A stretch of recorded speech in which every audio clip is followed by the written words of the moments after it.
राधे राधे दोस्तों। ईश्वर आप सभी की सभी मनोकामनाएं पूर्ण करे और आप सभी को स्वस्थ और खुश रखे। चलिए कहानी शुरू करते हैं। हमारी आज की कहानी का शीर्षक है अंधविश्वास। जनवरी की कड़ाके की ठंड थी। ऑफिस से घर लौटते समय ठंड के कारण मैं हाथ मलती हुई इधर उधर देखती हुई आ रही थी। तभी मैंने देखा अंतिमा, जिसका घर बहुत दिनों से बंद पड़ा था, उसके घर से रोशनी आ रही थी। एक बार मन किया कि दौड़कर उसका हालचाल पूछूं, पर तुरंत ही मेरे मन में ख्याल आया कि वह अचानक शांति से क्यों आई है।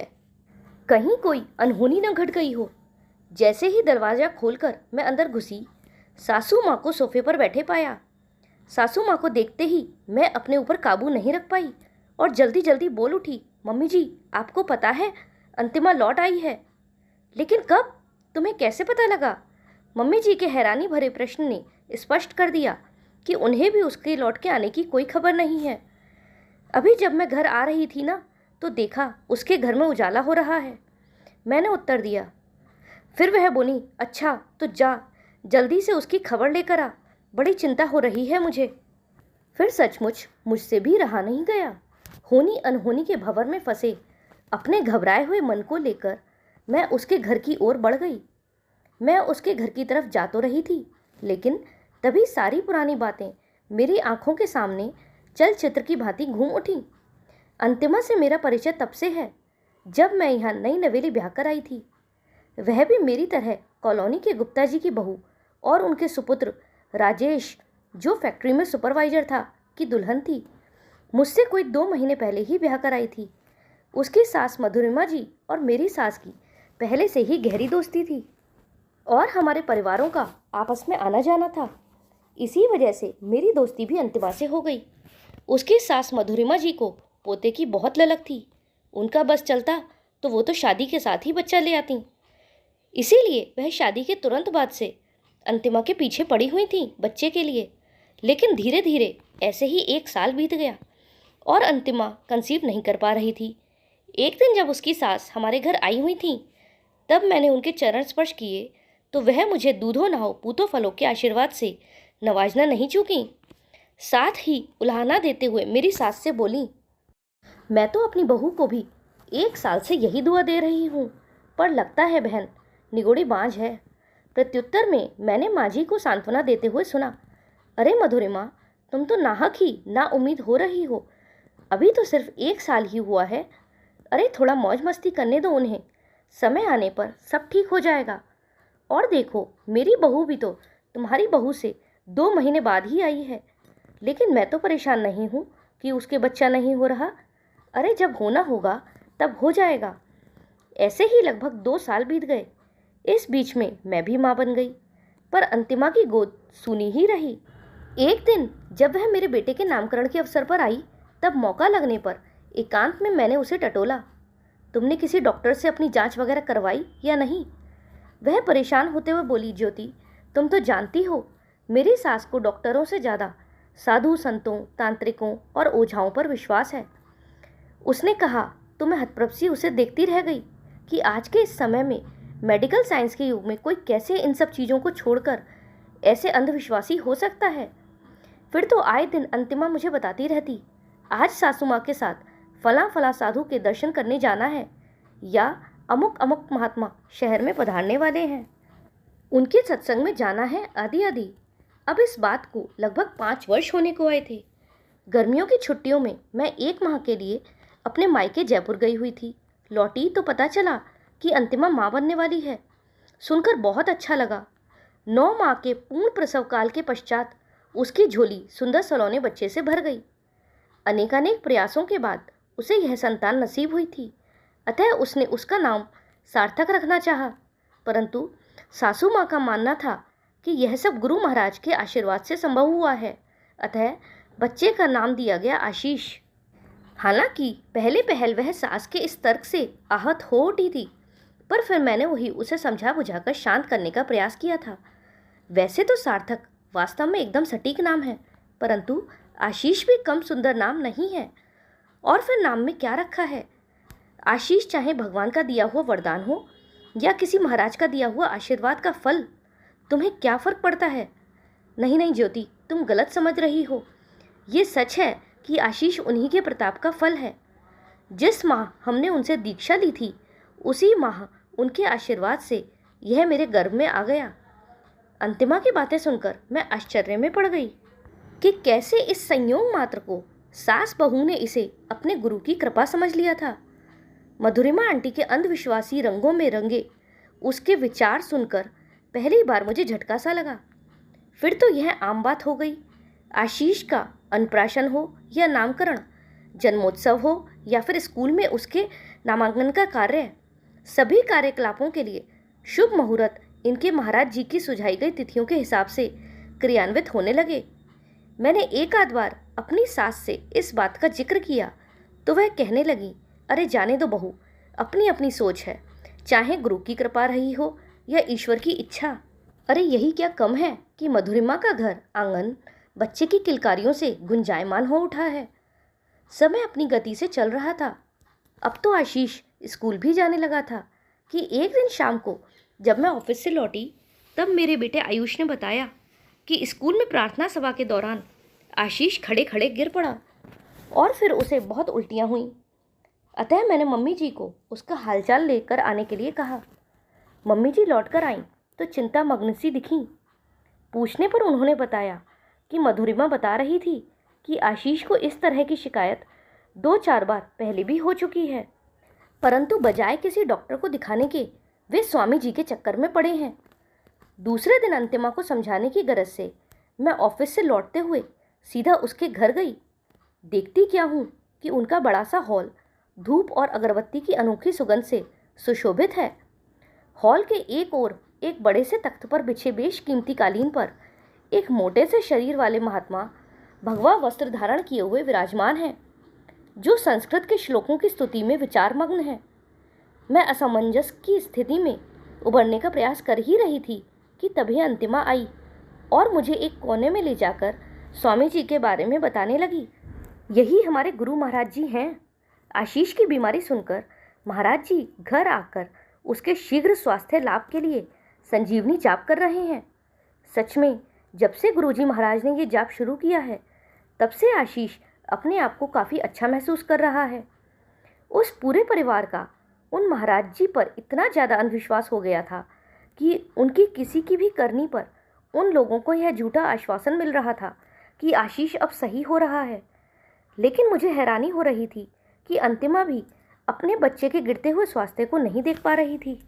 आशीष की हालत को देखते हुए मैं अंतिमा को और ज़्यादा नहीं सुन पाई और लगभग घसीटते हुए मैं अंतिमा को दूसरे कमरे में ले गई और बोली, अंतिमा, तुम्हें ये क्या हो गया है? तुम तो इन बेकार के अंधविश्वासों पर विश्वास नहीं करती थी, फिर आज कैसे इन ढोंगी साधुओं की बातों में फंस गई? आशीष को इस समय इनके जप तप की नहीं बल्कि किसी अच्छे डॉक्टर के परीक्षण की आवश्यकता है। देख नहीं रही हो यह किस कदर कमज़ोर हो गया है। पर मेरी बात सुनकर वह जरा भी विचलित नहीं हुई, बल्कि कहने लगी, नहीं ज्योति, पहले मैं भी इनकी शक्तियों से अनभिज्ञ थी, पर अब मैं इनकी दिव्य शक्तियों को जान चुकी हूँ। मैं उसे कुछ और समझाने का प्रयत्न करती कि इससे पहले ही वह ढोंगी स्वामी जी, उन्होंने हमारी सारी बातें सुन ली थीं। क्रोध से गरज उठे, ये कौन है जो मेरे भैरव बाबा को ललकार रहा है? कुछ अनिष्ट हुआ तो हमें दोष मत देना। हम साधु सन्यासी हैं, हमारा भी मान सम्मान है, पर जहाँ हमारा अपमान हो, हम पर अविश्वास हो, वहाँ एक पल और ठहरना असंभव है। और यहाँ तो हमें ढोंगी बताया जा रहा है। नहीं नहीं गुरुदेव, क्षमा कीजिए।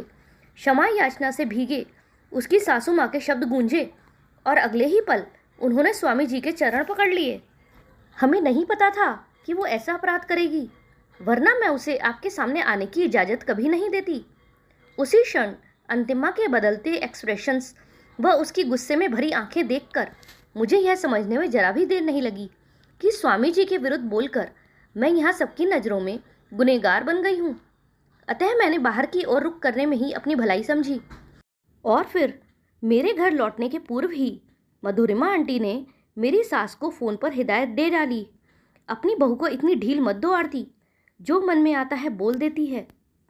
छोटे बड़े का लिहाज नहीं, आज तो उसने स्वामी जी का ही अपमान कर डाला। हमारा राजेश तो उन्हें कितना मानता है, कि उसने पूरे 51,000 रुपये उनकी संस्था को श्रद्धा से दान कर दिए।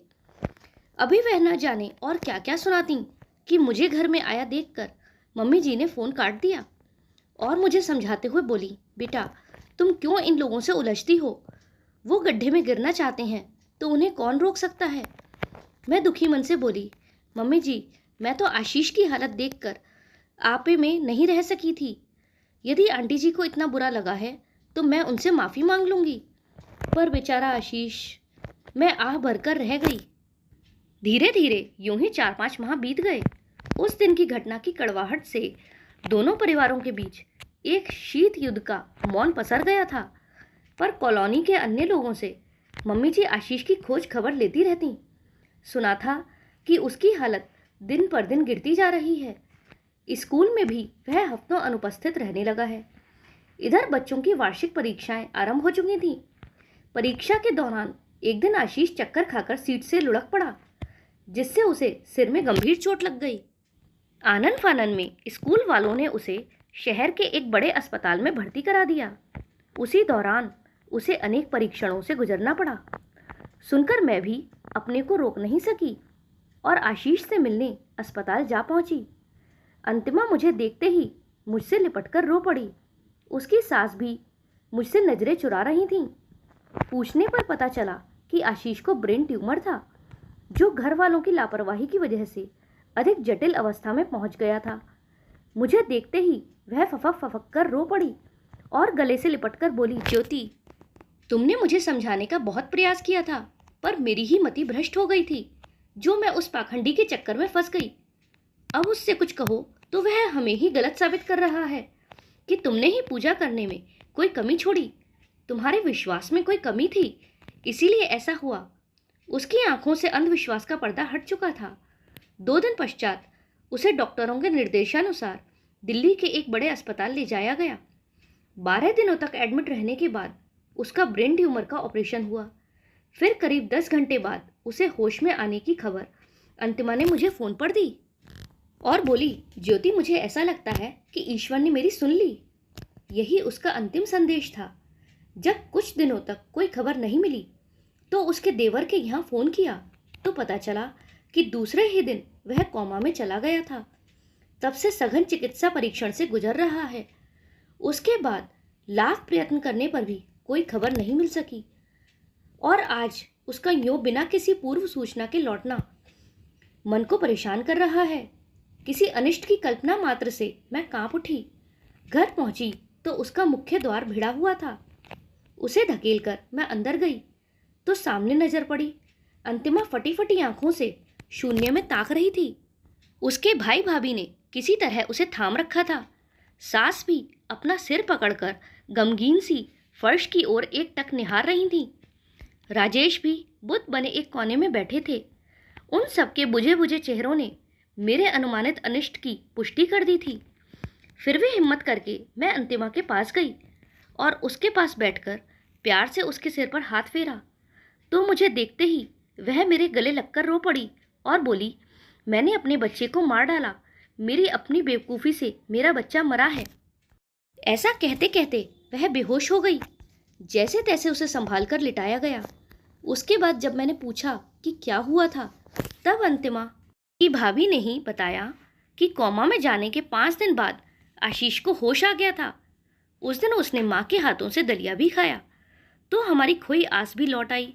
परंतु उस दिन वह शायद माँ की ममता को तृप्त करने, उस जगी आस को झूठा साबित करने को ही जागा था। उस रात वह ऐसा सोया कि फिर कभी नहीं जागा। बताते बताते वह स्वयं रो पड़ी। मैं भी अपने आंसुओं को कहाँ रोक पाई थी। एक नन्हा मासूम सा बच्चा अंधविश्वासों की बलि चढ़ गया था। अंधविश्वास की इतनी बड़ी सजा आखिर उस मासूम को ही क्यों मिली?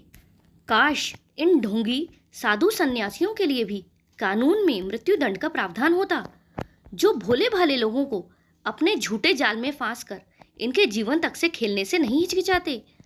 जैसे तैसे उन लोगों को समझाकर मैं वापस अपने घर आ गई। वापस आकर जब मैंने अपनी सासू माँ को इस बारे में बताया तो उनकी भी आंखों से आंसू निकल आए। ऐसे ही दिन बीत रहे थे। सब लोग अपने आप को संभाल भी रहे थे, लेकिन अंतिमा को अपने बेटे के जाने का बहुत गहरा सदमा लगा था। वह बिल्कुल पागल सी हो गई थी। कभी वह जोर जोर से हंसने लगती तो कभी बुरी तरह रोती और कभी चीख चीख कर अपने बेटे को पुकारती। किसी की समझ में नहीं आता था कि उसे कैसे संभालें। आखिर एक अंधविश्वास के चक्कर में पूरा परिवार बर्बाद हो गया था और एक नन्ही कली जिसे कितने अरमानों कितने पूजा पाठ के बाद पाया था, वह खिलने से पहले ही मुरझा गई। दोस्तों, आपको ये कहानी कैसी लगी कमेंट में ज़रूर बताइएगा। अगर पसंद आई हो तो वीडियो को लाइक करें और चैनल पर नए हों तो चैनल को सब्सक्राइब करें। हमारे साथ अंत तक बने रहने के लिए धन्यवाद। जय श्री राधे।